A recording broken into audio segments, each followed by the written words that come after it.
आज का जो विषय है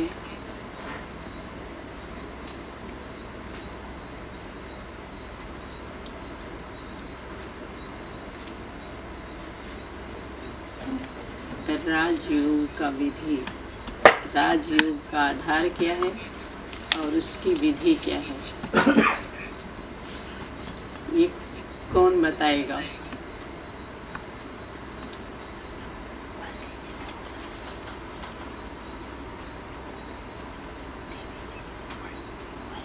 अगर कोई भी स्कूल है, हम स्कूल खोलते हैं किसी विषय का, कोई चलो हॉस्पिटल खुलता है, तो सभी तो डॉक्टर नहीं होते।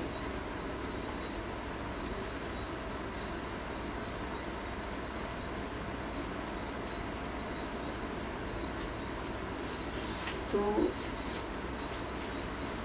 राजयोग, राजयोगिनी और मुक्ति, जीवन मुक्ति पर अगर हम स्कूल खोलते हैं, विद्यालय खोलते हैं, या उनके नाम पर हम घर खोलते हैं और वहाँ से हम कारोबार ही कहेंगे, तो वो होना चाहिए हमारा मार्गदर्शक।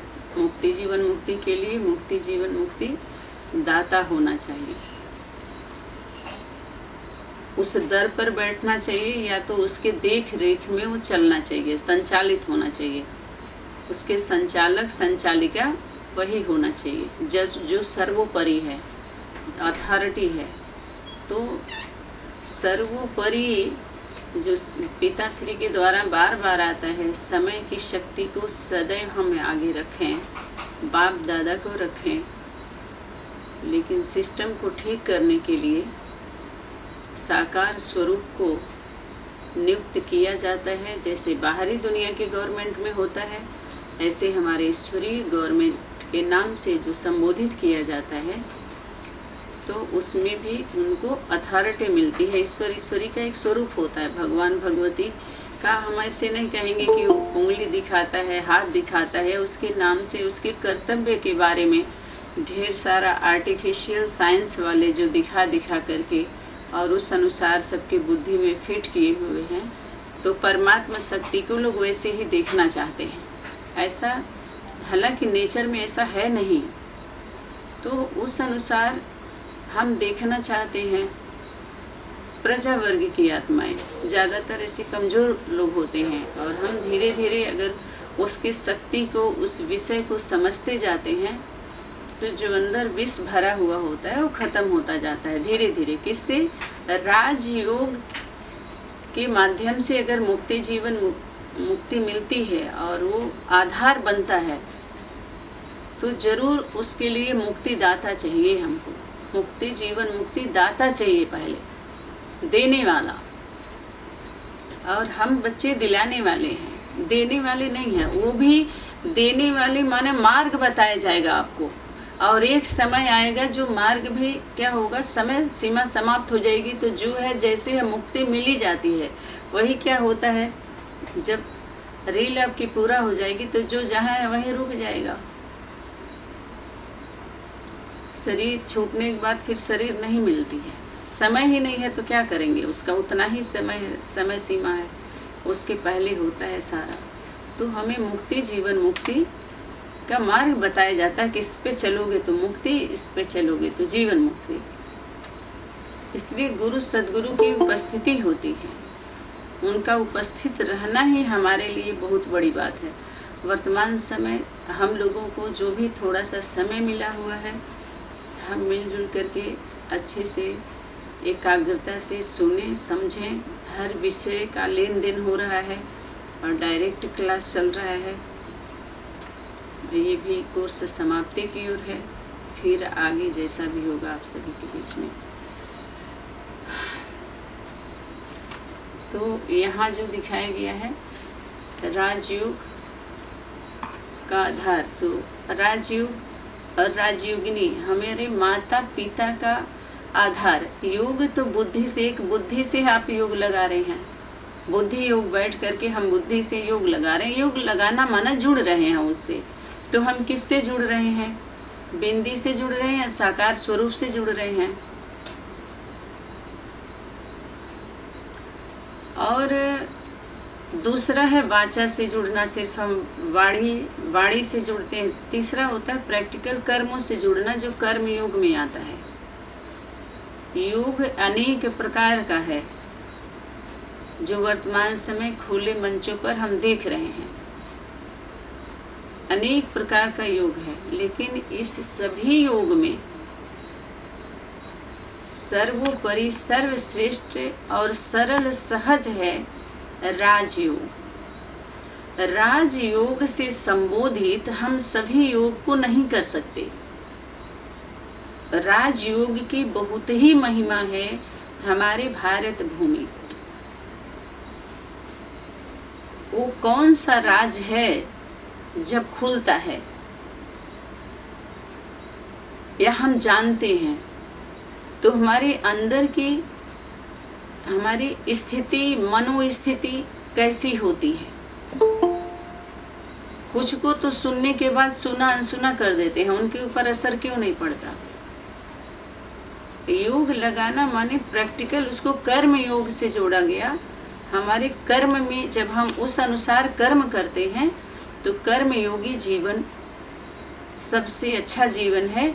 उसको जीवन मुक्ति हम कह सकते हैं, जो जीवन में लेकर के कर्म से जुड़ के माने आज्ञा का पालन या श्रीमत का पालन। तो बुद्धि से अगर आधार लेते हैं तो बुद्धि तक ही होता है। कितनी वृद्धि होगी बुद्धि के आधार से। और बुद्धि का आधार क्या है बता दिया गया, भगवान बिंदु, आप भी बिंदु हो, याद करो। लेकिन हमें राजयोग, राजयोगिनी का प्रैक्टिकल आधार चाहिए, तो वो हमारा यथार्थ आधार होता है। तो उससे हमारा उद्धार होता है। हमारे कर्मों में परिवर्तन, जीवन में परिवर्तन, वाणी में परिवर्तन, दिनचर्या में परिवर्तन, जिसके हम संबंध में रहते हैं उसमें भी परिवर्तन की अनुभूति हम करते हैं। हर परिस्थिति में हम अपने को एडजस्ट कर लेते हैं, सामना कर लेते हैं, धैर्यता बनाए रखते हैं। कुछ सुनने समझने के बाद हम कुछ समा लेते हैं, सहन कर लेते हैं, और हमारी बौद्धिक क्षमता भी बढ़ती है, मानसिक क्षमता, है ना। माने सब कुछ उसमें समाया हुआ है। सभी विटामिन्स राजयोग की विद्या में है, सभी तरह का उसमें राज भरा हुआ है। गीता ज्ञान को आज भी रहस्यमय ग्रंथ बोलते हैं, रहस्य है उसमें। सभी तरह के शिक्षाएं हैं, सभी तरह की विद्याएं उसमें समाये हुए हैं। और वाणी में इशारा था कि अब तक योग की तरफ सभी आए हैं, लेकिन सहज योग, राजयोग तक सभी को आना है। और यही आवाज़ निकलनी है कि यही है और यही है, यही है। अब तक तो यहाँ तक पहुँचे हैं, कहीं यह तो नहीं है, कहीं यह तो नहीं है, और अभी सिर्फ यही आवाज़ निकलनी है, यही है और यही है। तो यहाँ दिखाया है एक निराकारी संबंध, जैसे एक बताने की कोशिश कर रहे हैं कि जैसे हमारे साकार का पिता, साकार पिता और बच्चा, लेकिन यहाँ साकार माता पिता भी होना चाहिए। जैसे साकार पिता है तो साकार माता भी होना चाहिए। तब तो राजयोगी और राजयोगिनी की बात हमारी प्रवृत्ति की बात है। परम पिता, परम आत्मा हमारी प्रवृत्ति की बात है। यहाँ जब बाप है तो यहाँ जब माँ भी रखेंगे तब हमारी प्रवृत्ति सही बैठती है। माता पिता और पुत्र पुत्री, बल्कि दोनों रखें यहाँ पर, तब हमारी फैमिली एक प्रवृत्ति का सही नॉलेज प्रवृत्ति वालों को, गृहस्थी वालों को आप दे सकते हैं। इसके माध्यम से कुछ बेसिक बातें उनकी बुद्धि में तभी बैठेगा। इसलिए बाप दादा ने इशारा किया कि तुम बच्चों को क्या करो, इसको करेक्शन करो। इससे विस्तार ज़्यादा हो गया है, तुम सार में लेकर के आओ, क्योंकि इसका आधार लेकर के बैठ गए हैं सभी लोग। इसको तिनके के आधार बोल सकते हैं। इससे उद्धार होने वाला नहीं होता है। जैसे हम लौकिक में जन्म लेते हैं तो हमारे माता पिता हमारे क्या बनते हैं? जन्म देने के लिए और अच्छे संस्कार देने के लिए, जन्म और जीवन देने के लिए हमारे माता पिता आधार बनते हैं। ऐसे ही अलौकिक जीवन में जन्म और जीवन देने के लिए, संस्कार देने के लिए, पालना देने के लिए हमें परम पिता परमात्मा बनते हैं। और हमें अपने जीवन में गुरु सद्गुरु धारण करना इतना अनिवार्य होता है। उसके बाद भाई बहन का भी अहम भूमिका होती है। उनसे भी बच्चे सीखते हैं एक दूसरे से। दादी बाबा की भी भूमिका होती है। हमारे गुरु का भी भूमिका होती है। राज्य में जो राजा होता है उसकी भी भूमिका होती है।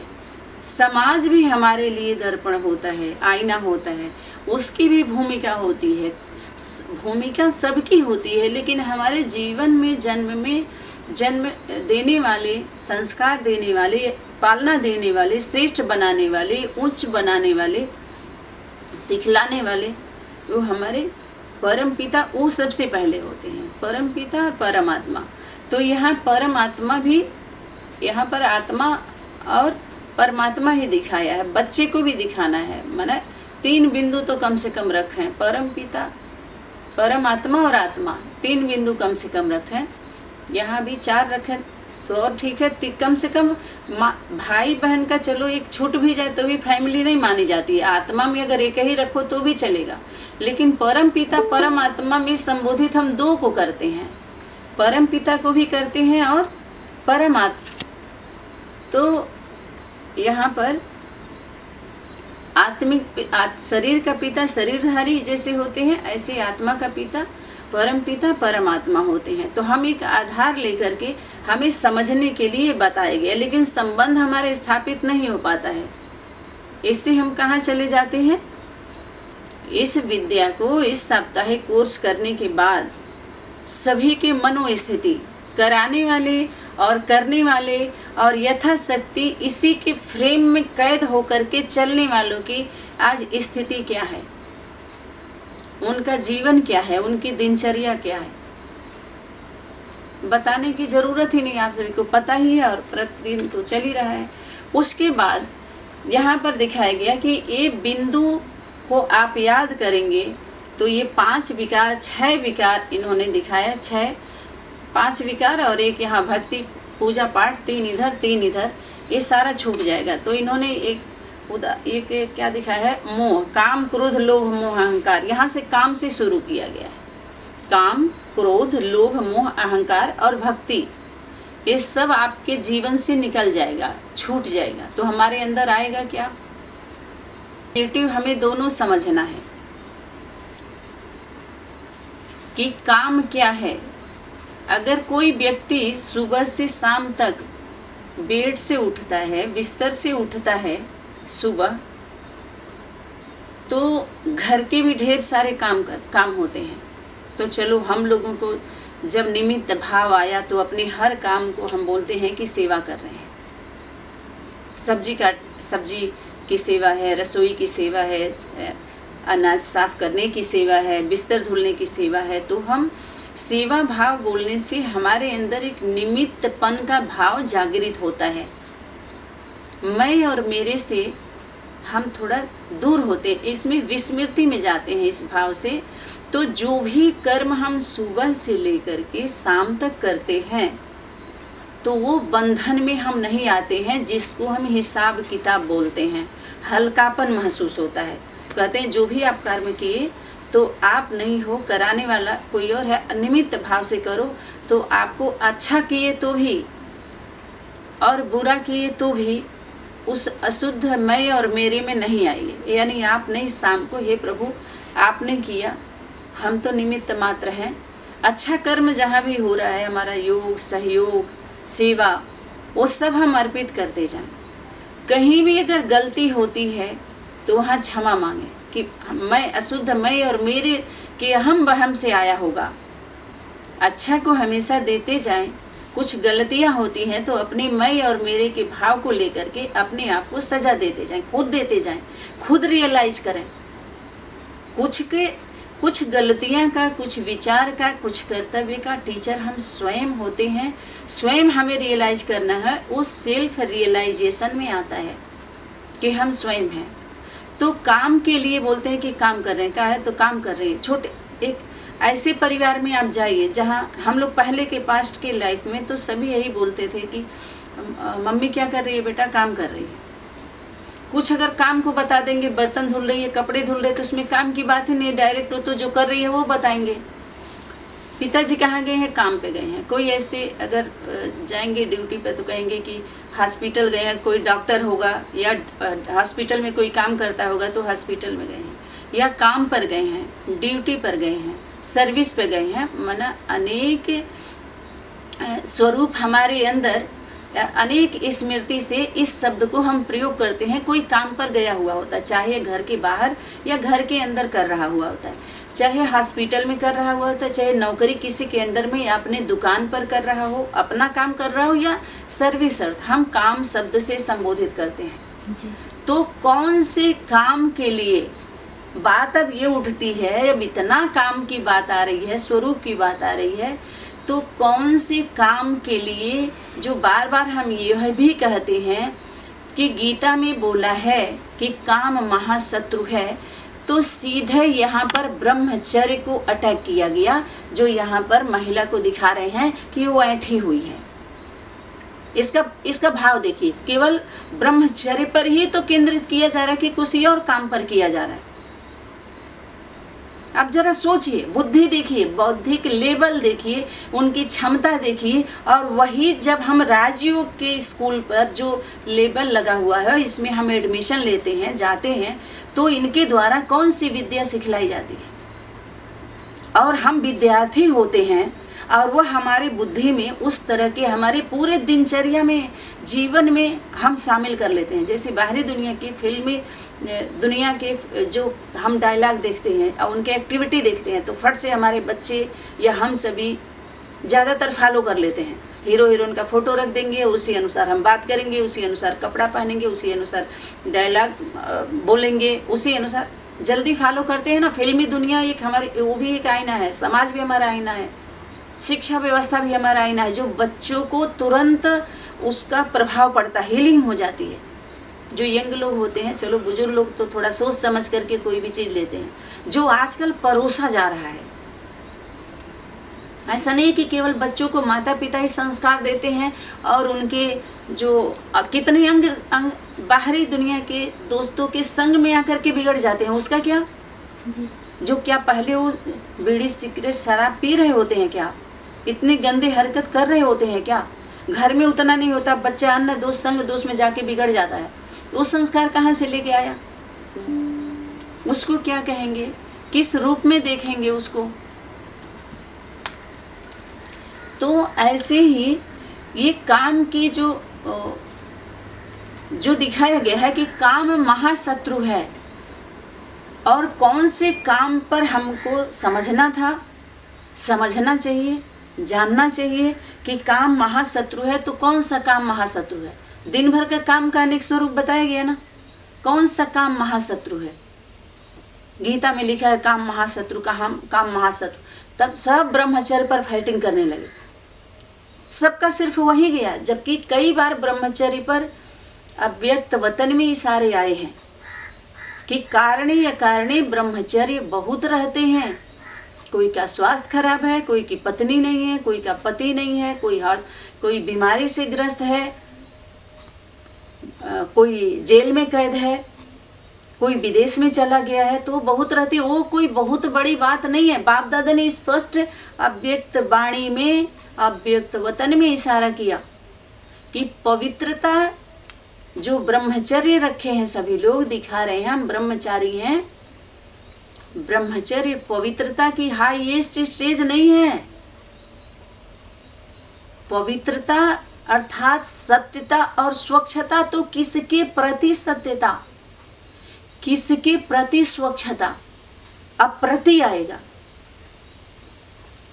दिनचर्या में सभी, बहुत तो ऐसे हैं जो सुबह से लेकर शाम तक अपने घर में सब कुछ खाए पिए रहे तो कहते हैं हम तो सच्चे हैं, सत्य स्वरूप का टाइटल दे दो उनको, ले भी लेते हैं कि हम किसी के चोरी नहीं किए, किसी की चुगली नहीं किए, हम किसी की बुराई नहीं किए, किसी के ऐसे कुछ नहीं किए, तो हम सच्चे हैं, मान लेते हैं। समझ में आ रहा है? यहीं तक बचाते हैं। वो ट्रीटमेंट कितना देंगे? बाहरी दुनिया की झोला छाप वही देंगे जो उनके पास रहेगा, जितना उनके पास है उतना देते हैं।